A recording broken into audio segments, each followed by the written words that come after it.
I think these are my jazz hands. Welcome, welcome, welcome.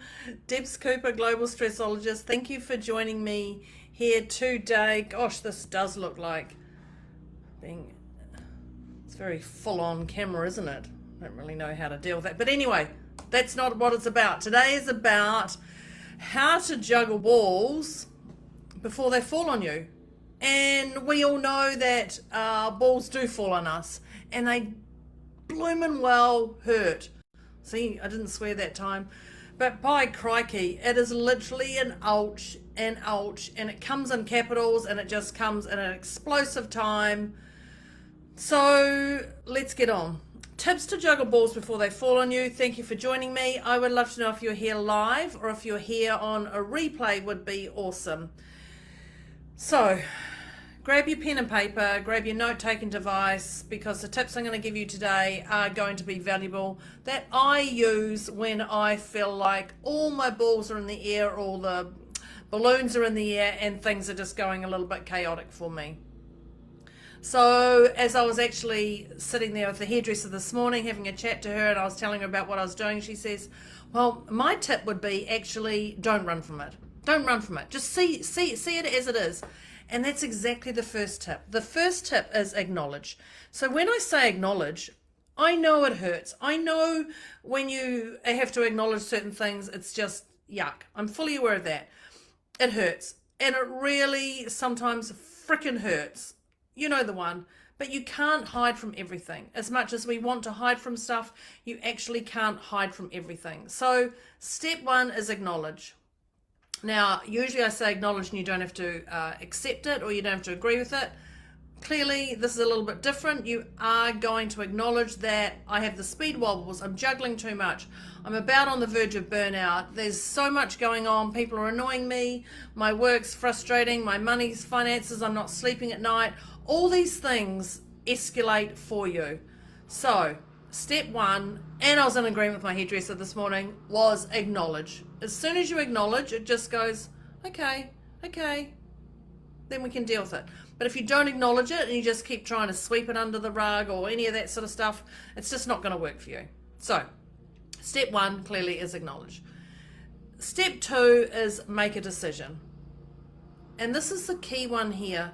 They're all key ones, but this is the key one here because this means you either turn left or you turn right. So you either say, yes, I'm going to make a decision to leave it as it is, and that's okay. But the key is to make a decision. Now, any decision can be changed. You can change it. You can say yes and then change to a no later, or you can say no and change to a yes later or anything. But the key is to make a decision so you can move forward, because if you don't make a decision, you're going to be in that limbo state. And we all know what that limbo state is like. So acknowledge and then make a decision. So if it's a yes and you're going to leave it as is, that's fine, done. If it's a no, you're going to change it. Okay? I want to go back to the yes a little bit first, because what tends to happen is when we say yes, we also try and bring other people into our stuff. Now, it's not drama, it's just stuff. So if you're going to say yes, you must let it go. Let it go, that's it, end of. So basically, zip up and get on. So don't bring others into this. Do you think I should do this? Do you think I should do this? Because you're going against what you core believe. And when you get other people who try and help you make decisions, sometimes it gets a little bit chaotic because they're invested in their own stories that they want to see this happen for you, or they want this done for them. And you can just get really, really tied up in it. So when you make the decision, it's either a yes or no. Now, going to that no is, no, I want it to change. That's great. I'm going to give you those tips to change it. Because when you make that no, you're actually like, no, I don't want this to be the way it is. I don't want to have these balls come and hit on my head and give me lumps. And I just don't want that. That's great. So it's either a yes or a no. There is no maybe in this. It's either yes, no. Like, get yourself back to that point. So with no, I want to say the next tip is actually about no.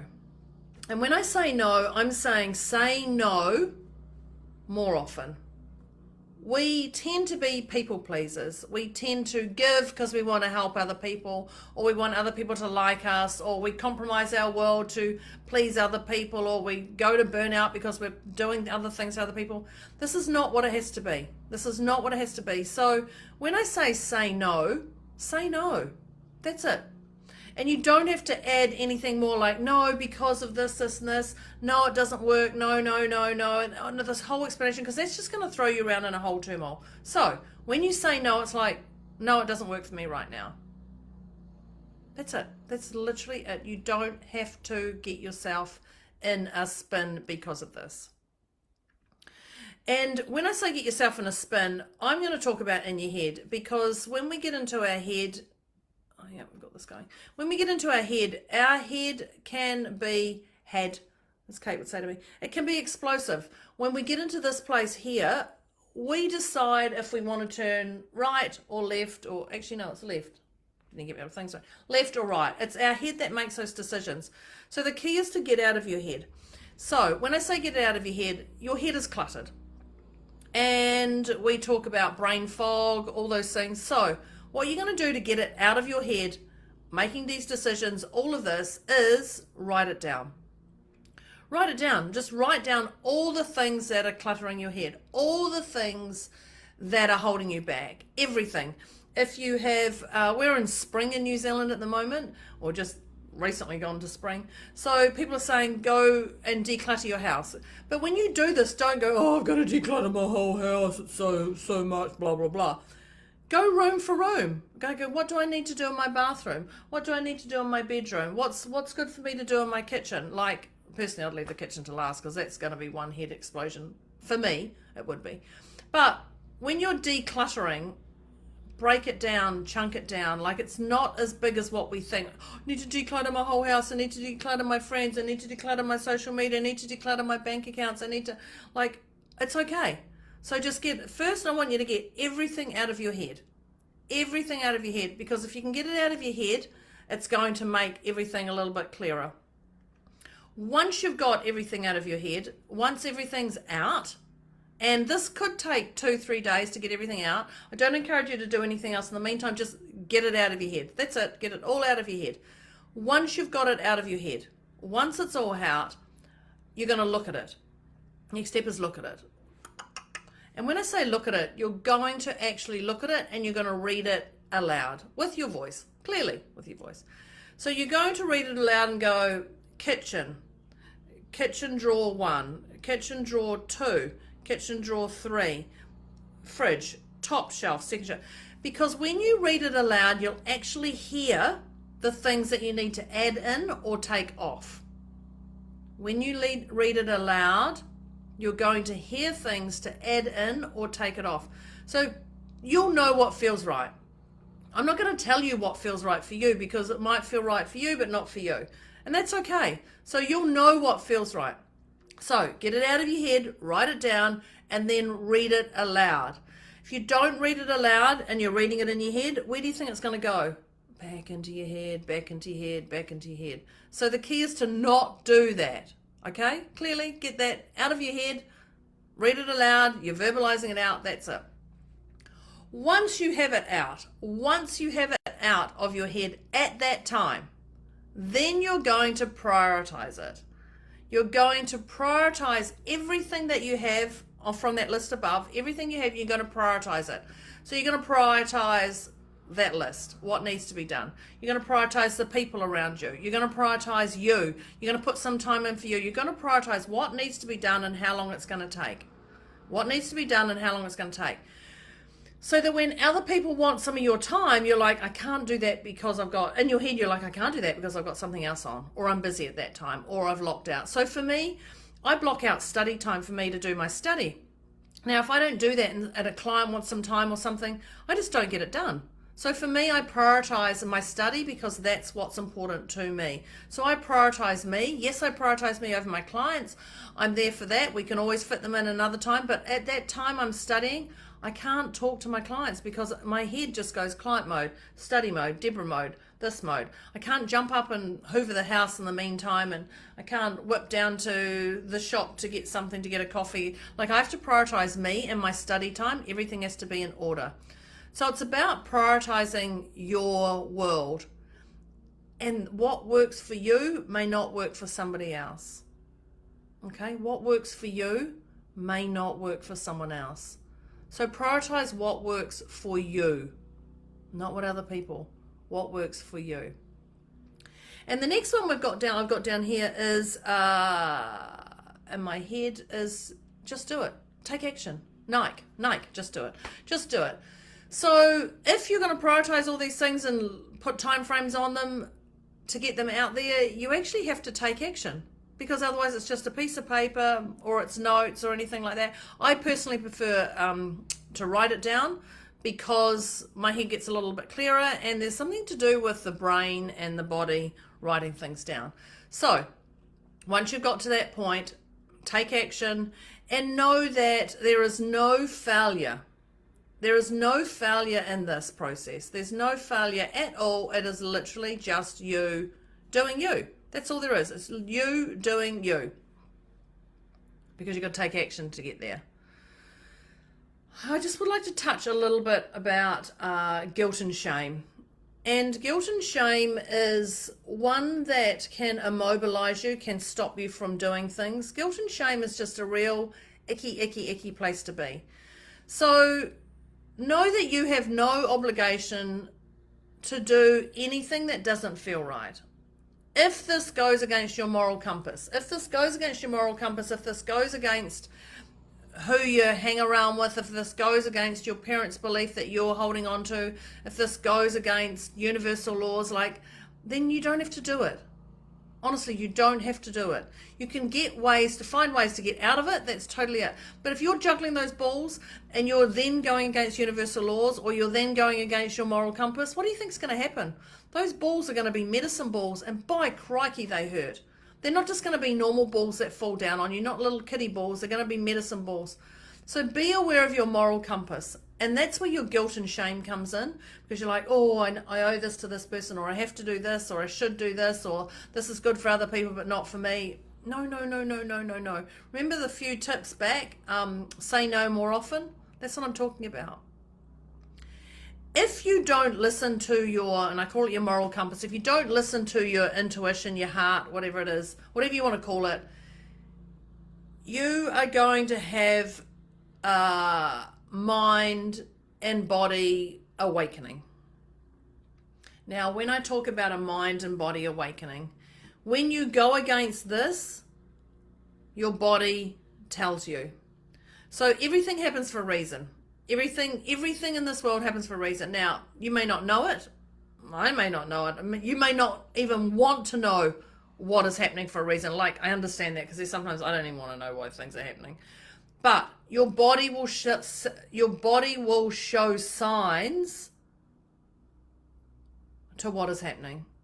If you're waking up each day with a headache, there's something going on. You're either going to bed with some stress, you've had a bad sleep, there's something going on, your head needs decluttering, whatever it is. If you're waking up with a headache each day, there is something going on. Your body is going to show you signs to wake up to it.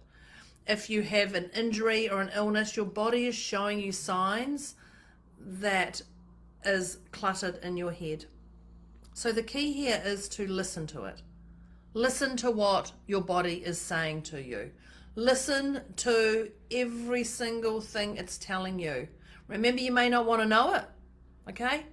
But when your body's taking over and physical things are happening, then there's clearly something going on.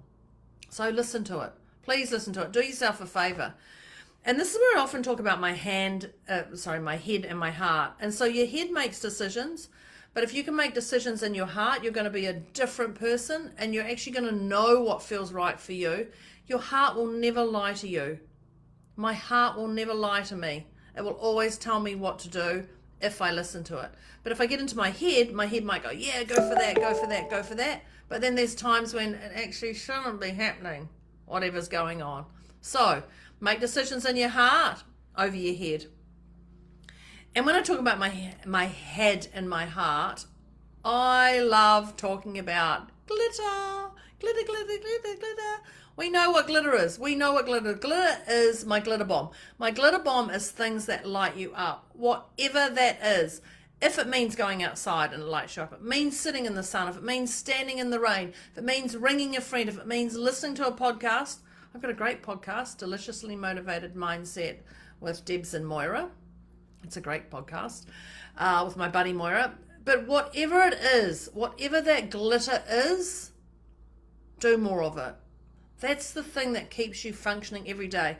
So glitter for me is definitely lighting a candle or a nice smell around me, or talking to a client, or talking to anyone really, human behavior, watching human, but they're my glitter moments, and I do a lot of it.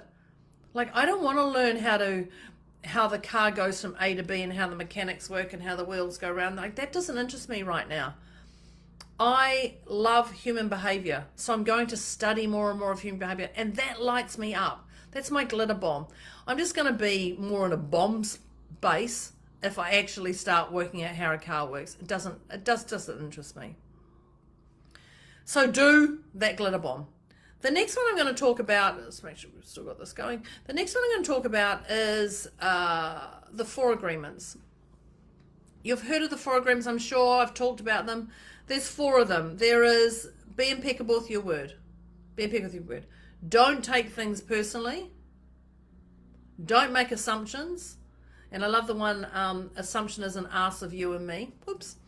And always do your best. There's 4 agreements. If you can live by those 4 agreements, be impeccable with your words, don't take things personally, don't make assumptions, and always do your best. If you can live by those 4 agreements, you're going to be a more fulfilled in your heart person. Your decisions are not going to be here, they're going to be here, and you're going to have a different energy around you.